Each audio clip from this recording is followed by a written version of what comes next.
We'll move now from refuse piling up to recycling. Come the 1st of July, it'll be compulsory for Johannesburg residents to recycle in their households. People will have to separate their waste before PikItUp collects. The company will provide residents with color-coded bags, blue for plastic and glass, and green for biodegradable waste. The city of Johannesburg hopes this will reduce pollution and protection and also protect the environment. And officials warn if residents fail to change their ways, the city will run out of landfill sites in the next 5 years.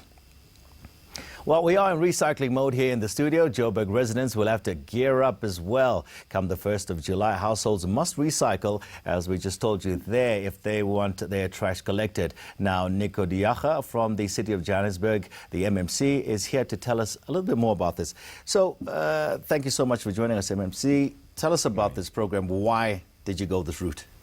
Well, I think you've captured it perfectly well. We've got between 5 and 6 years of landfill sites left in Johannesburg.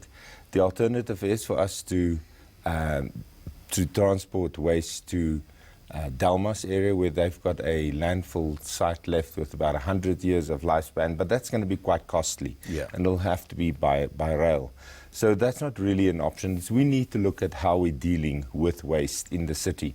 So we have to start rolling out the project that we started piloting back in 2009. How did those pilots go? I think the pilots were quite successful, but they're only as successful as the participant or the level of participation. And in this case, I don't think that residents participated to the full. And it's only because maybe people didn't know, and there was no real reason or understanding as to why it's so important. Okay, so let's talk about the PikItUp, the part they will play in this. So they will distribute those. It's not extra. It's not bins. They're plastic bags. So how are they going to do this? Do residents have to go and get them somewhere, or when PikItUp comes to pick up your refuse, do they drop them off? It's normal rounds. We're just going to be providing different color-coded bags, as you've already indicated. Different color-coded bags for different recyclables. That's plastic, paper, glass, and then your wet or your biodegradable rubbish. Now, if we can just separate those four, we can reduce significantly what goes to our landfill sites. You know, in Johannesburg, in spite of all the efforts by the informal sector, by some of the pilot projects, only 10% of our recyclables are recycled. The rest of those still goes, 90% still go back to the landfill site. So we need to find a solution for that, which is what we're doing. Because that's what I was going to go to next, is almost an estimated 50,000 South Africans earn an informal living from, picking up those recyclable, the recyclable material, and they got the buyback centers as well. Are you not taking business from those buyback centers from these guys as well? I'm so happy you asked me this question, because that is the fear that many residents has. Are we not going to put people out of work? Only 10% of our waste are being recycled, and that includes the informal sector. If anything, we will make it easier for the reclaimers. And by that I mean that we've already separated the rubbish. So for them to then come in and just pick up what they need, it's going to go a lot quicker.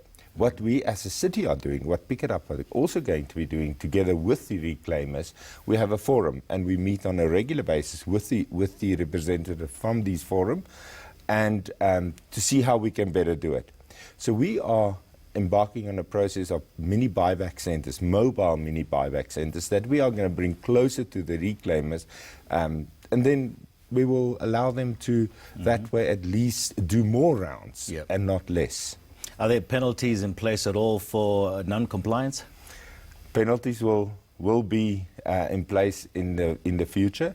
At this point in time, what we need to do is sensitize our citizens, our residents. So it's not about a stick approach at the moment. You know, I thought it would be met with a little bit more resistance, but I was amazed at the positive attitude of all about this. So I don't think it's necessary to introduce any penalties. Well, look, you're planning to introduce them in there, but then how do you police something of this nature, MMC? Yeah, that's going to be part of the policy, and I think let's wait for the policy, and then we will see how we can implement it. But it will become part of your monthly bill that you receive from the city if you don't. So the bill's going to get bigger and bigger and bigger. Is this where we're going? But that's not the ideal. I don't think that's where we want to go, and that's why we are going to rely so heavily on our residents to participate. And I do believe where we've seen, we've got about 25 corporates who are already participating. Body corporates? No, this is cooperatives. Cooperatives who started their own thing in areas around Soweto, in some of your northern suburbs. We've got 2 actual companies that got contracts with PikItUp to do that back in 2009 it was. So we've had participation to a large extent from residents. So I do think that we're on the right track. Obviously, you have to engage with body corporates when it comes to complexes, estates, those type of things, to get them on board. Because somebody has to, be responsible for this internally when it comes to those type of, the dwellings. Absolutely. And that is why I think it is so critical for us to have the correct messaging. We are using, going forward, we are employing an additional 1,400 PikItUp people through the former Josie at Work program. We are insourcing, bringing them back on board, and those are also our people that will be assisting us in getting the message across. So we will be, in some areas, we will be doing educational programs just to sensitize and make residents aware of how to do it and what we want to achieve. And lastly, how are you fighting illegal dumping? Because that's got to be a major problem for you. Illegal dumping costs the city around 60 million rand a year. I believe if we roll out bins to all residents, it will curb a lot of illegal dumping. We are and people dump because they don't have bins in a lot of your informal areas. So we, as a city, are, from PikItUp side, we are busy expanding and working and upgrading all our dumping sites. Before the end of this financial year, 10 dumping sites will be upgraded. And that's also going to go a far way to help us. All right. Thank you so much, MMC, and good luck. It's a brave project, and I suppose it is the right way to go. Absolutely. Thank you so much. Fantastic. Nico Diaga, MMC of Environment and Infrastructure Services at the City of Johannesburg.